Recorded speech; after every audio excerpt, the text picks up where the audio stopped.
You guys, how do you control the freeze response? Right? You're paralyzed, you're immobilized by fear or uncertainty. What's my next step? Right? What do? I don't know. And now all the eyes are on me. And now I feel the pressure of all the eyes are on me. They're expecting me to do something, say something, but what? And you can't think. And it's the more embarrassed you are, the worse it gets. Or you're in danger, you freeze. And by freezing, you put yourself potentially in more danger. And so you're more afraid, so you freeze all the more, and you just get stuck in this gridlocked, vicious cycle. It is a terrible, terrible feeling. So what do you do with that?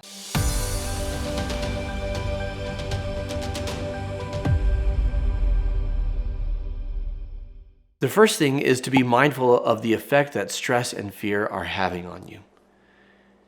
Recognize that if you are overwhelmed and frozen, that your first step is to get unoverwhelmed and unfrozen, is to regulate the physical response to fear and anxiety.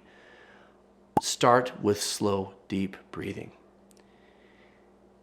Sometimes even just one or two can help you find your bearings.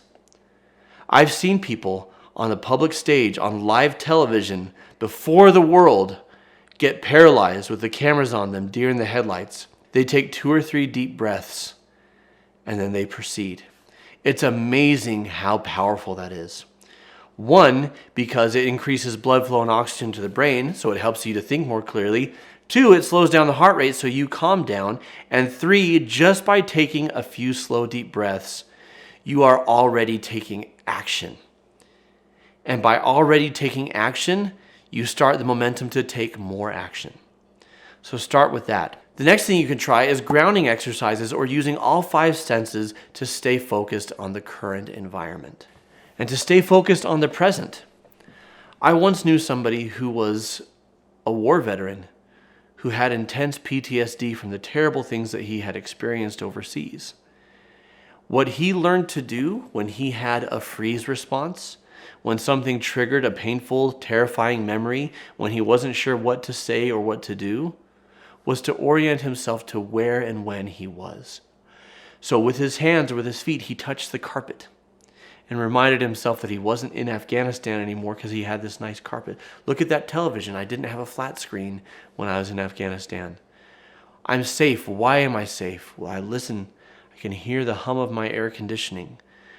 We didn't have air conditioning over there, right? I'm staying oriented and grounded. What am I looking at? What am I smelling? What am I tasting? What am I touching? What helps me to feel safe and present?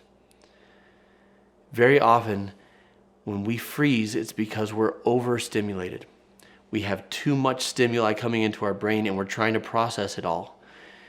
Just doing this simple thing of rubbing my hands on my jeans and on my thighs and feeling my fingers, the sensation of my fingers on my thighs and feeling the fabric of my jeans, what that does is it's focusing my mind just on this one experience, just on this one thing, and very naturally pushing away all that clutter. It is literally like when your computer freezes and you wait for a while and you toggle the mouse and you tap on it and nothing happens. So you're like, well, we're just going to hold the power button and start it up again. It's literally doing that with your brain. When I do grounding exercises, when I orient myself to when and where I am through touch, through taste, through smell, I'm focusing my mind in on one thing and I'm rebooting the system. And then all the other things I was thinking about and feeling and worried about come back online one at a time and I can start to deal with them. So that's very helpful. The last thing is visualizing being in a comfortable environment. Not so much to wish that you were somewhere else, because if that's what you do, then you're going to be even more upset that you're where you are having to deal with what you have to deal with. But I like to visualize, okay, this is not my favorite thing. Let's say it's public speaking. I actually have no problem with public speaking. I have other things that scare me. But let's say it's public speaking. I don't want to be here, but I'm here. And when I'm done, I'm going to reward myself with a hot bath. I'm going to put my laptop on a chair next to the bath. And in my hot bath, I'm going to watch my favorite comedy. And I'm going to bring ice cream in there with me. This is actually something I've done, by the way. And that's how I'm going to reward myself for getting through this. So I'm just going to get through this. It's going to be okay. Even if it's messy, even if it's not my best. The last thing that helps me when I freeze is reminding myself that I'm a survivor. That if right now I'm about to embarrass myself, and that's why I'm frozen, I've done that before. And it sucks for a few minutes or a few hours or even a few days, and then life goes on.